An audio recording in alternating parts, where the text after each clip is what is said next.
Have you ever felt like you're working harder and saving more, but somehow you're still falling behind?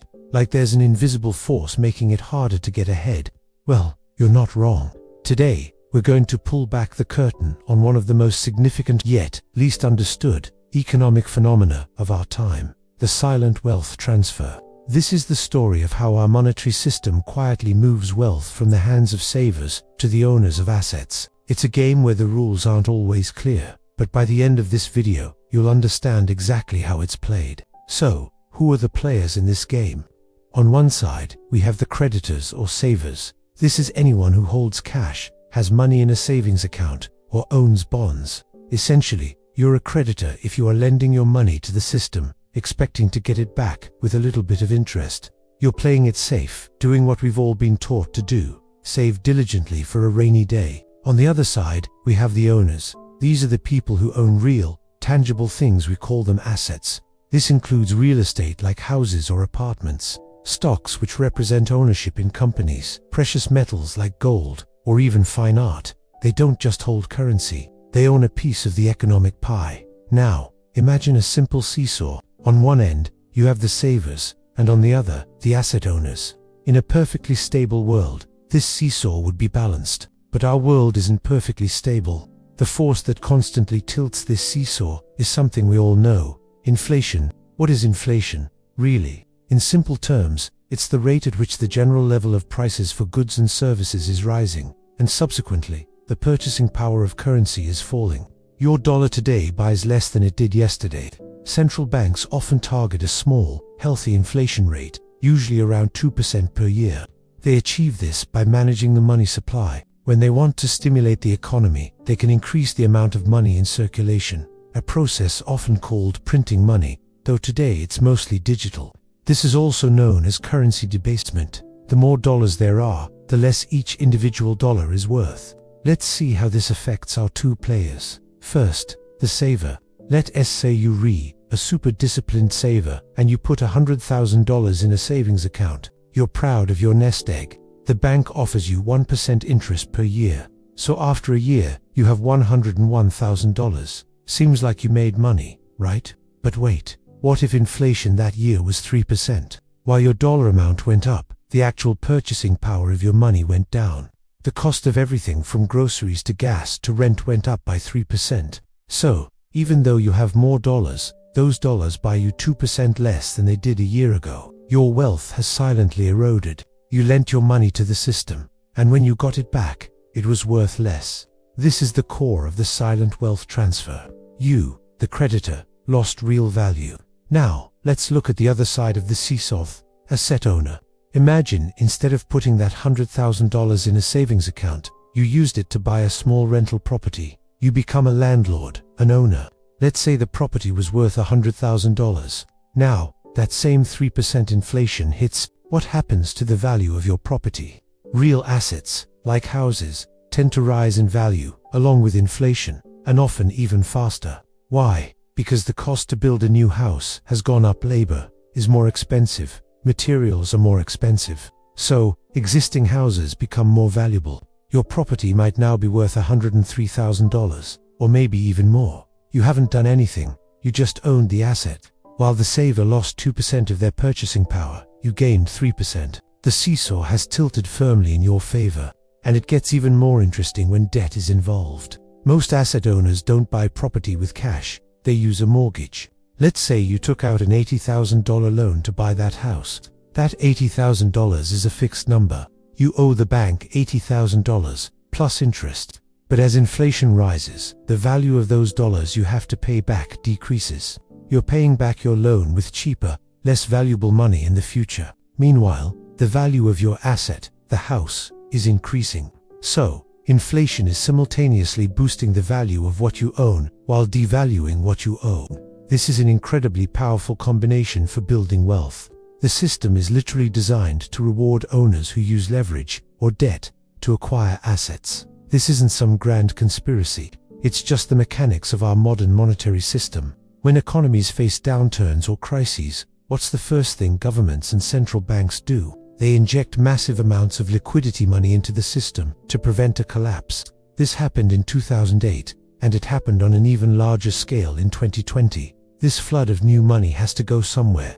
It drives down interest rates, making saving even less attractive, and it pushes up the prices of assets like stocks and real estate to new highs. Savers in cash get punished, while those who already own assets see their net worths skyrocket. The wealth gap widens, not because one group is working harder than the other, but because they are positioned differently within the financial system. One is holding an ice cube cash that is constantly melting. The other is holding a seed that is being watered by inflation. So, what does this mean for you? This isn't financial advice, but it's about understanding the rules of the game you're playing. The old wisdom of a penny saved is a penny earned needs an update for the 21st century. Saving cash for short-term goals and emergencies is absolutely essential. Everyone needs a safety net. But for long-term wealth building, holding large amounts of cash over many years can be a losing strategy. The system incentivizes you to become an owner. This doesn't mean you have to go out and buy a mansion tomorrow. Ownership can start small. It could mean investing in a low-cost index fund that owns a tiny piece of hundreds of companies. It could mean learning about real estate or other assets that tend to hold their value over time. The key is to shift your mindset from being just a saver to being an owner. Think about where you can park your capital so that it doesn't just sit there, losing value to inflation, but instead grows with the economy. It's about converting your depreciating currency into appreciating assets. This is the fundamental shift that can change your financial future. You're moving from the losing side of the seesaw to the winning side. It's not about getting rich quick. It's about protecting and growing your hard-earned wealth over the long term by understanding the silent, but powerful, currents of our monetary system. This isn't about being angry at the system. It's about empowering yourself with knowledge. Once you see how this silent transfer works, you can make informed decisions to protect your family's financial well-being. You can stop being a passive victim of inflation and start actively positioning yourself to benefit from the way the system is structured. Don't let your wealth be silently siphoned away. Learn the rules, play the game, and start your journey from saver to owner. There is a specific cruelty embedded in the structure of retirement savings that deserves its own examination, because this is where the mechanism becomes most destructive. This is where the middle class, after decades of discipline, after decades of contribution, after decades of doing everything right, discovers that the system was designed to fail them at the moment they need it most. Have you ever wondered if the retirement system is actually set up for you to win? We're all told the same story. Worked hard for 40 years. Diligently put money into your 401k or IRA, and then you'll get to enjoy a comfortable retirement. It sounds simple, right? But what if I told you that this system, the very one we're all counting on, has some fundamental flaws that make it incredibly difficult for the average person to truly succeed? What if it's less of a golden ticket and more of a trap? Today, we're going to pull back the curtain on the retirement account trap and expose how it might be designed to fail the middle class. We'll look at three key forces at play: the silent thief of inflation, the massive shift of risk from corporations to individuals, and the way our money gets funneled away from our own communities. This isn't about fear-mongering, it's about understanding the game so you can learn how to play it better. Let's start with the most insidious problem: inflation. You save $1 today, but what will that dollar be worth in 20, 30, or 40 years? The Federal Reserve officially targets a 2% inflation rate per year. That might not sound like much, but let's do the math. At 2% inflation, your money loses half its purchasing power in about 35 years. And that's the asterisk, target asterisk. In reality, we've seen periods where inflation is much higher. Think about the price of a house, a car, or even just your weekly groceries compared to 20 years ago. The increase is staggering. So while your retirement account balance might be going up, the actual value of that money, what it can buy you in the real world, is constantly being eroded. It's like trying to fill a bucket with a hole in it. The system requires your investments to not only grow, but to outpace inflation by a significant margin just to maintain your current standard of living. If your investments have a good year and return 7%, but inflation is at 3%, your real return is only 4%. You're running on a treadmill that's constantly speeding up. Now let's talk about the second piece of the puzzle: risk transfer. Go back a few decades. What did retirement look like for our parents' or grandparents' generation? Many of them had pensions. A pension is a defined benefit plan. The company guaranteed a specific monthly payout to its employees for life upon retirement. The risk was on the company. They had to manage the investments and make sure there was enough money to pay everyone. It's about where your money is going and who it's really benefiting. Let's explore some alternative paths. Think about investing in things you can see and touch, real assets. For centuries, one of the most reliable ways to build and preserve wealth has been through real estate. Owning a rental property, for example, doesn't just give you the potential for appreciation. It provides you with cash flow, a monthly income stream that tends to rise with inflation. When the cost of living goes up, rents usually go up too, providing a natural hedge that you just don't get with stocks and bonds. And guess what? That investment stays in your community. You're providing housing for a local family, and the money you spend on maintenance goes to local contractors. Another powerful alternative is investing in, or even starting your own small business. Nothing offers more control and potential upside than owning a profitable business. You're not just a passive shareholder, you are the engine of value creation.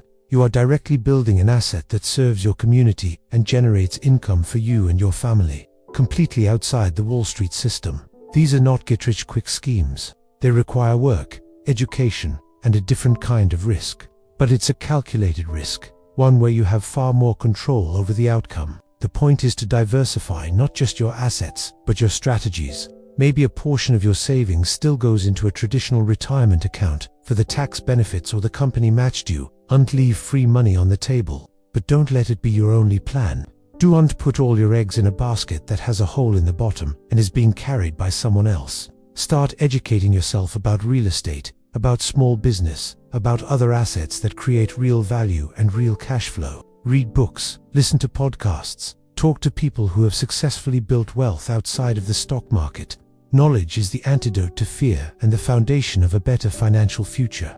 The retirement account system we have today was created for a different era, and it has not kept up with the economic realities the middle class now faces. Relying on it as your sole strategy is like navigating a modern highway with a map from 1950. You might eventually get somewhere, but it's going to be a slow, frustrating journey, and you're likely to get lost. By understanding the built-in traps of inflation, risk transfer, and capital concentration, you can begin to see the system for what it is. It's a tool, but it's not the only tool. And for many of us, it might not even be the best one. Start building your own financial lifeboat. Invest in yourself, invest in your knowledge, and consider investing in real assets and businesses that you understand and control. That is how you break free from the trap and start building a retirement that is truly on your own terms. Your future is too important to outsource. Have you ever felt like you're playing a game where the rules are rigged? You save, you invest, you follow all the advice, but you still feel like you're falling behind. Well, you're not crazy. There's a massive, almost invisible wealth transfer happening right now, moving money from the pockets of savers and the middle class directly to large corporations and the ultra-wealthy. And it's all happening by design.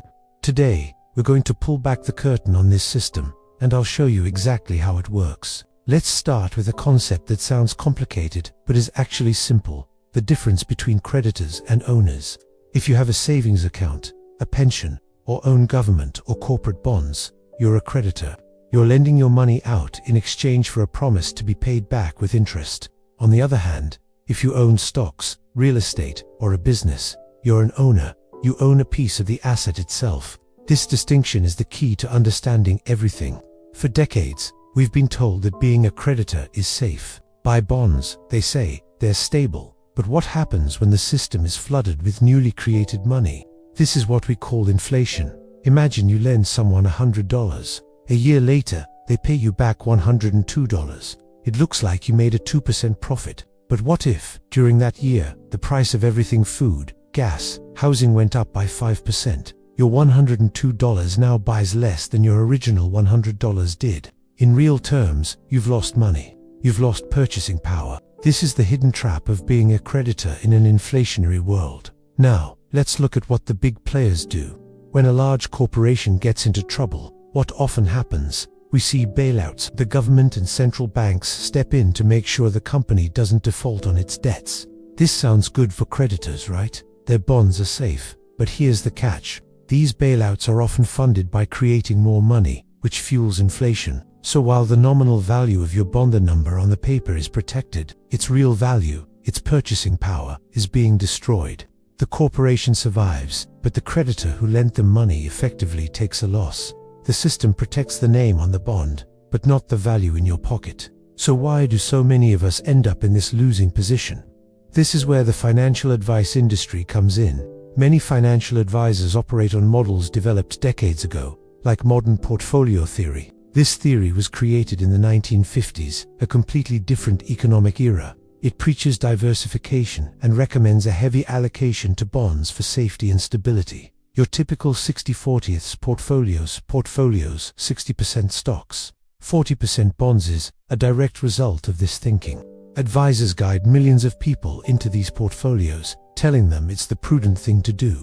But in a world of near-zero interest rates and persistent inflation, this safe portion of your portfolio is almost guaranteed to lose real value year after year. The advice isn't malicious, it's just outdated. It's like using a map from the 1950s to navigate a modern city. The roads have all changed. Meanwhile, what are the corporations, the owners, doing? They're playing a much smarter game. They see that interest rates are incredibly low, meaning it's very cheap to borrow money. So, they issue bonds, taking on massive amounts of debt. They are essentially borrowing from you, the creditor, at incredibly low rates. But they aren't using this money to build new factories or hire more people. Instead, they do something brilliant for themselves. They use that borrowed money to buy back their own stock. Think about what this does. When a company buys its own shares, it reduces the number of shares available on the market. This makes each remaining share more valuable, driving up the stock price. Who benefits from a higher stock price? The owners, the shareholders, which includes the company's own executives. They are using cheap debt, which is being devalued by inflation, to directly boost their own wealth. It's a masterful move. They take on debt that will be paid back with cheaper future dollars and use it to increase the value of the assets they own today. The creditor lends the money and loses purchasing power, while the owner borrows the money and sees their wealth soar. This brings us to one of the biggest ticking time bombs in our economy, the pension crisis. Millions of people are counting on pensions for their retirement. But here's the problem. Pension funds are legally required to invest a large portion of their assets in safe investments, which means government and corporate bonds.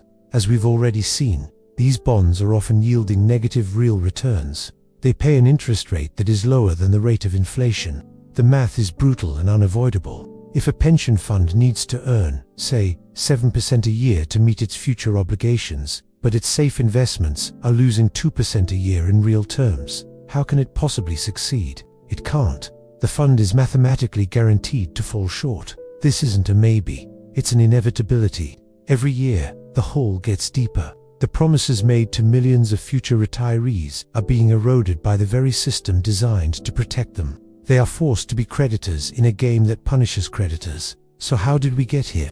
It's the result of three powerful forces converging all at once. First, we have interest rate suppression. Central banks have kept interest rates artificially low for over a decade to encourage borrowing and stimulate the economy. This punishes savers and benefits borrowers. Second, we have what's called permanent quantitative easing, or QE. This is a fancy term for central banks creating massive amounts of new money to buy bonds and other assets. This floods the system with liquidity, pushes asset prices higher, and creates the inflation that eats away at the value of debt. And third, we have the financialization of everything. Essential goods, the things we need to live, are being turned into financial assets for speculation. The most obvious example is housing. When large investment firms can borrow billions at next to nothing and use that money to buy up thousands of single-family homes, it drives prices sky high. This makes housing unaffordable for ordinary people who are trying to save up a down payment in cash that is losing value. The saver, the creditor, is trying to buy an asset from the owner, whose borrowing power is almost unlimited. You can see who wins that fight. So what's the takeaway from all this? It can feel disheartening, but understanding the system is the first step to navigating it. The crucial realization is this: the system isn't broken. It's working exactly as it was designed to. It is designed to systematically transfer wealth from creditors to owners. It favors those who own productive assets, businesses, real estate, stocks over those who simply lend their money. The traditional advice to save your way to wealth in a bank account or a bond portfolio is no longer valid. The rules of the game have fundamentally changed. The path forward is to change your position in the game. It means thinking less like a creditor and more like an owner. It means learning about assets that can protect you from inflation, assets that produce income and appreciate in value over time. This doesn't mean taking reckless risks, but it does mean reevaluating the definition of risk. In today's world, is the real risk owning a piece of a great business, or is it holding a currency that is programmed to lose its value over time? The goal isn't to get angry at the system, it's to understand it and adapt. The wealth transfer is happening whether we participate or not. By shifting your mindset from creditor to owner, you can position yourself on the winning side of this historic shift. It's time to stop just saving money and start owning the things that money is flowing into. Thanks for watching. If this video opened your eyes, make sure to like, subscribe, and hit that notification bell so you don't miss our next deep dive into how the world of money really works. See you next time.